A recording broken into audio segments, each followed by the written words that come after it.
Hello everyone. In last video, I was discussed the different factors modify drug action. So in that first 10 factors I was completed. So in this video, I will discuss next factors. And the next factor is a drug-drug interaction.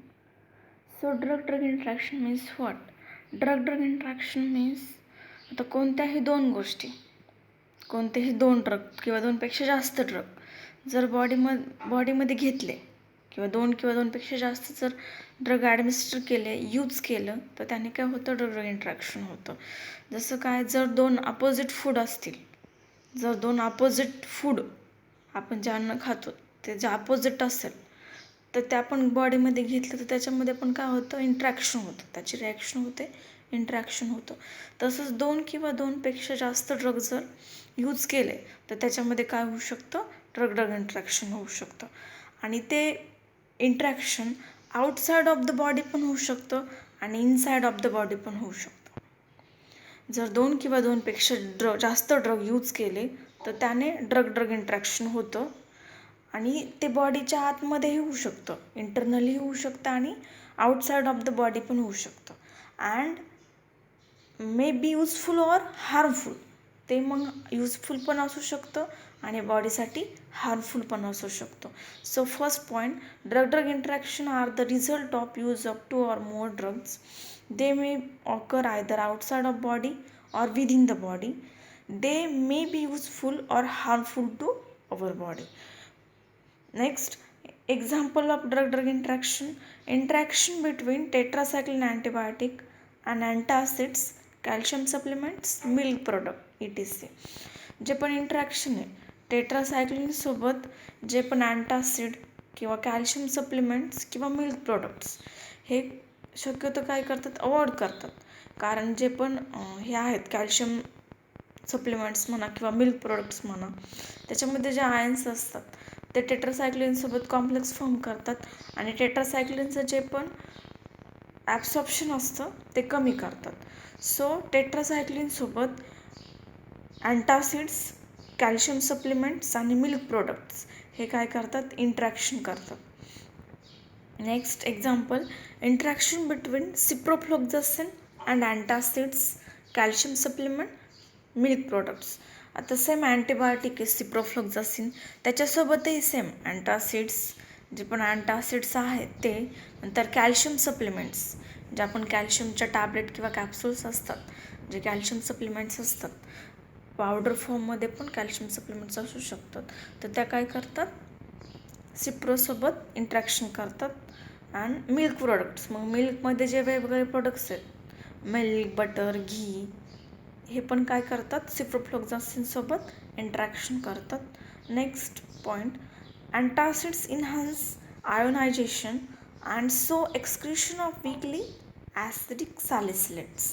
तर antacids काय असतात antacids are the substances which neutralize excessive acidity.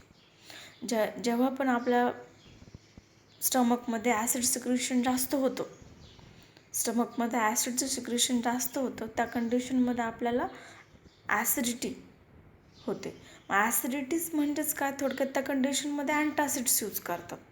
मग ते काय करतात जे acidity झालेले ॲसिडचं जे पण सिक्रेशन वाढलेले स्टमकमध्ये ते काय करतात न्यूट्रलाइज करतात नॉर्मल करतात किंवा कमी करतात reduce or to neutralise the excessive acidity. मग त्यावेळेस काय करतात अँटासिड्स इन्हान्सेस आयोनायझेशन जे पण आयोनायझेशन आहे आयन्स फॉर्मेशन आहे ते पण काय करतात वाढवतात. म्हणजे ते ॲसिडिटी कमी करणार म्हणजे काय करतात ते फर्स्टली जे पण आयोनायझेशन आहे ते इन्हान्स करतात वाढवतात and so excretion of weakly acidic salicylates. आणि जेव्हा आयोनायझेशन वाढतं त्यावेळेस काय होतं जे पण ॲसिड्स आहेत ते बॉडीतून काय होतं एक्सक्रीट होतं बॉडीतून रिमूव्ह होतं. आयोनायझेशन वाढवतात अँटासिड्स आणि आयोनायझेशन वाढलं आयन्स फॉर्मेशन वाढलं की जे पण एक्सक्रिशन आहे ॲसिडचं ते काय होतं बॉडीतून होतं. Next administration of dimercaprol in treatment of arsenic poisoning. जो पण डायमेक्रोप्रॉल ड्रग आहे हा आर्सेनिक पॉयझनिंगमध्ये यूज करतात. त्याचे पण काय होऊ शकते, इंट्रॅक्शन होऊ शकतं. ज्यावेळेस पण आर्सेनिक ॲज अ पॉयझनिंग म्हणून घेतलं जातं किंवा ॲज सुसायडल इंटेन्शनने घेतलं जातं, तर त्या कंडिशनमध्ये डायमेक्रोप्रॉल हा ड्रग काय केला जातो, यूज केला जातो. Next synergistic effect of trimethoprim and sulfamethoxazole. आता ट्रायमिथोप्राइम आणि sulfamethoxazole both drugs are the antibacterial drug. The drugs which are used in the treatment of micro organism infection. जर मायक्रो ऑर्गॅनिझमचं इन्फेक्शन झालं आहे, मायक्रोबियल इन्फेक्शन झाले, bacterial infection झाले, तर त्या कंडिशनमध्ये ट्रायमिथोप्राइम आणि सल्फामिथॉक्झोल ड्रग यूज करतात. आता ते जर कॉम्बिनेशनमध्ये दिले तर ते काय करतात, सिनर्गिस्टिक इफेक्ट प्रोड्यूस करतात. आता सिनर्गिस्टिक इफेक्ट म्हणजे काय, ज्यावेळेस 2 किंवा 2पेक्षा जास्त ड्रग काय केले जातात, कॉम्बिनेशनमध्ये दिले जातात. 2 किंवा 2पेक्षा जास्त ड्रग कॉम्बिनेशनमध्ये दिले, त्याचा जो इफेक्ट प्रोड्यूस होतो तो काय असतो, जास्त असतो as compare to individual drug. एका सिंगल ड्रगपेक्षा 2 किंवा 2पेक्षा जास्त ड्रग कॉम्बिनेशनमध्ये दिलेला इफेक्ट काय असतो, ग्रेटर असतो. त्याला सिनर्गिस्टिक इफेक्ट असं म्हणतात. So trimethoprim and sulfamethoxazole produces the synergistic effect. Next factor addictive effect. आता ॲडिक्टिव्ह इफेक्ट म्हणजे काय, when the total pharmacological effect of 2 or more drugs. ज्यावेळेस 2 किंवा 2पेक्षा जास्त ड्रग काय केले जातात, बॉडीमध्ये ॲडमिनिस्टर केले जातात, त्याचा जो इफेक्ट असतो, 2 किंवा 2पेक्षा जास्त ड्रग काय केले आपण बॉडीमध्ये ॲडमिनिस्टर केले, त्याचा जो इफेक्ट असतो तो काय असतो, is equal to the sum of their individual pharmacological action.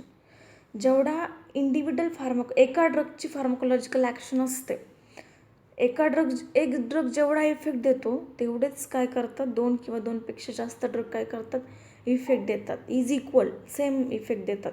त्यालाच ॲडिक्टिव्ह इफेक्ट असं म्हणतात. Wien the total pharmacological effect of 2 or more drug. आपण काय केलं, 2 किंवा 2पेक्षा जास्त ड्रग काय केले, एका पर्सनला दिले. 2 किंवा 2पेक्षा जास्त ड्रग आपण एका पर्सनला दिले, जो इफेक्ट प्रोड्यूस झाला तितकाच इफेक्ट इंडिव्हिज्युअली एका ड्रगने प्रोड्यूस केला, त्याला ॲडिक्टिव्ह इफेक्ट असं म्हणतात.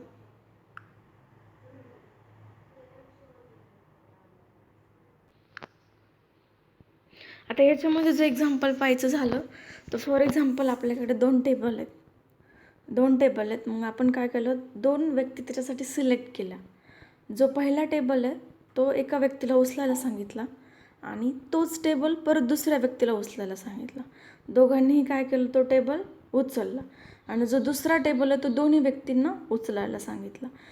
म्हणजेच काय, जे पण दोन्ही व्यक्तींनी केलेलं काम आहे ते जितकं आहे तितकंच त्यांनी इंडिव्हिज्युअली जितकं काम केलं आहे ते पण तितकंच आहे. इंडिव्हिज्युअली त्यांनी काय केलं, टेबल उचलला आणि दोघांनी मिळून पण काय केलं, उचलला. म्हणजेच काय, दोघांचं पण वर्क काय झालं, सेम झालं. त्यालाच ॲडिक्टिव्ह इफेक्ट असं म्हणतात.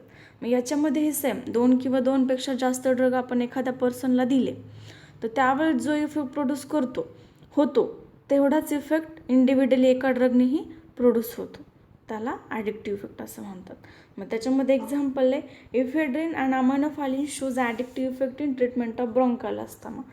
जे पण इफेड्रिन आणि अमायनोफायलिन ड्रग आहेत हे ब्रॉन्कायल अस्थमाच्या कंडिशनमध्ये यूज करतात ट्रीटमेंट म्हणून. So bronchial asthma means there is a narrowing of bronchi or there is a difficulty in breathing. काय होते, ब्रॉन्कायल अस्थमामध्ये श्वास घ्यायला त्रास होतो. मग त्या कंडिशनमध्ये इफेड्रिन आणि अमायनोफायलिन काय करतात, ॲडिक्टिव्ह इफेक्ट शो करतात. दोन्ही पण ड्रग दिले तरी काय होणार आहे, दोन्ही ड्रग कॉम्बिनेशनमध्ये दिले, जो इफेक्ट प्रोड्यूस करणार आहेत तेवढाच इफेक्ट इंडिव्हिज्युअली एक ड्रग प्रोड्यूस करणार आहे. Okay, next factor is a synergism. आता फॉर एक्झाम्पल आपण कोणताही ड्रग बॉडीमध्ये घेतला, 2 असो किंवा 2पेक्षा जास्त कॉम्बिनेशन असो, मग घेतल्यानंतर त्याचे 2 इफेक्ट शो होतात. तर त्याच्यामध्ये फर्स्ट असतं सिनर्गिझम म्हणजे काय, थोडक्यात चांगला इफेक्ट. आणि दुसरा इफेक्ट म्हणजे अँटागोनिझम. दुसरा जो इफेक्ट असतो तो कोणता असतो, तो अँटागोनिझम असतो. So first upon the synergism. When the total pharmacological effect of two or more drug administered together is greater than the sum of their individual effect. आता याच्यामध्ये पण आपण काय करू, तेच उदाहरण घेऊ टेबलचं. आपण सेम काय केलं, मगासारखेच 2 टेबल काय केले, सिलेक्ट केले. सेम 2 पर्सन सिलेक्ट केले. पहिल्या पर्सनला काय करायला लावलं, एक टेबल उचलायला लावला. तोच टेबल परत दुसऱ्या पर्सनला उचलायला लावला आणि दोघांना पण एक दुसरा जो टेबल आहे तो दोघांना पण उचलायला लावला. पण इथं जर विचार केला तर जो टेबल दोघांनी उचलला आहे तो टेबल काय होणार आहे, पटकन उचलला जाणार आहे ॲज कम्पेअर टू इंडिव्हिज्युअल जो टेबल उचलला होता त्याच्यापेक्षा. म्हणजे दोघांनी जर कॉम्बिनेशनमध्ये काम केलं, दोघांनी जर एकत्र येऊन काम केलं तर ते काम काय असणार आहे, ग्रेटर असणार आहे, जास्त असणार आहे ॲज कम्पेअर टू इंडिव्हिज्युअल एकाने केलेल्या कामापेक्षा. सो त्याला म्हणतात सिनर्गिझम. आपण जर 2 किंवा 2पेक्षा जास्त ड्रग जर दिले कॉम्बिनेशनमध्ये किंवा एकत्र दिले, 2 किंवा 2पेक्षा जास्त ड्रग एकत्र दिले तर त्यामुळे जो इफेक्ट प्रोड्यूस होतो तो जो इफेक्ट असतो तो ग्रेटर असतो as compare to individual effect. एकाच्या इफेक्टपेक्षा, एका टॅबलेटच्या किंवा एका ड्रगच्या इफेक्टपेक्षा 2 किंवा 2पेक्षा जास्त ड्रग दिलेला इफेक्ट काय आहे, ग्रेटर आहे. त्याला सिनर्गिझम किंवा सिनर्गिस्टिक इफेक्ट असं म्हणतात. ओके, याच्यामध्ये एक्झाम्पल आहे. First, codeine and aspirin as ॲनाल्जेसिक. Codeine is a narcotic ॲनाल्जेसिक and aspirin is an NSAID, non-steroidal anti-inflammatory drug. Both are analgesics. दोन्ही पण काय करतात, ॲनाल्जेसिक्स. पेन काय करतात, रिलीफ करतात. पेन रिलीव्ह करतात, बरं करतात. त्यांना आपण ॲनाल्जेसिक्स असं म्हणतो. सो फक्त ॲस्पिरिन दिली तर काय होणार आहे, थोडा कमी इफेक्ट होणार आहे. पण त्याच्याऐवजी आपण कोडेन आणि ॲस्पिरिन कॉम्बिनेशनमध्ये दिले तर काय होणार आहे, त्याचा सिनर्गिस्टिक इफेक्ट काय करणार आहे ते शो करणार आहेत. Next, levodopa plus carbidopa as anti parkinsonism disease. Levodopa आणि carbidopa as a anti parkinsonism. म्हणजेच काय, जो लिओडोपा आणि कार्बिडोपा ड्रग आहे हे दोन्ही कॉम्बिनेशनमध्ये दिले तर ते कोणत्या कंडिशनमध्ये ट्रीट करतात, तर पार्किन्सोनिझम डिसीजमध्ये हे 2 ड्रग कॉम्बिनेशनमध्ये दिले जातात. And that shows the synergistic effect. Next, acetylcholine plus physostigmine. जो पण ॲसिटिल्कोलीन ड्रग आहे आणि दुसरा फायसोस्टिगमाइन ड्रग आहे, दोन्ही पण पॅरासिम्पॅथोमायमेटिक ॲक्शन काय करतात, ॲज अ पॅरासिम्पॅथोमायमेटिक म्हणून ॲक्ट होतात. Next, reserpine is present in Rauwolfia and Rauwolfia is a antihypertensive drug and it reduces the or lowers the BP. Blood pressure काय करतो, हा रेझरपाइन कमी करतो. And hydrochlorothiazide is a diuretic which increases the flow of urine. So rezarpine आणि hydrochlorothiazide as a antihypertensive drugs, दोन्ही पण काय करतात, रेझरपाइन आणि हायड्रोक्लोरोथियाझाइड हे हायपरटेन्शनमध्ये काय केले जातात, दिले जातात आणि तिथे ते काय करतात, सिनर्गिस्टिक इफेक्ट प्रोड्यूस करतात. Okay, thank you. नेक्स्ट फॅक्टर्स आपण नेक्स्ट व्हिडिओमध्ये पाहू. So thanks.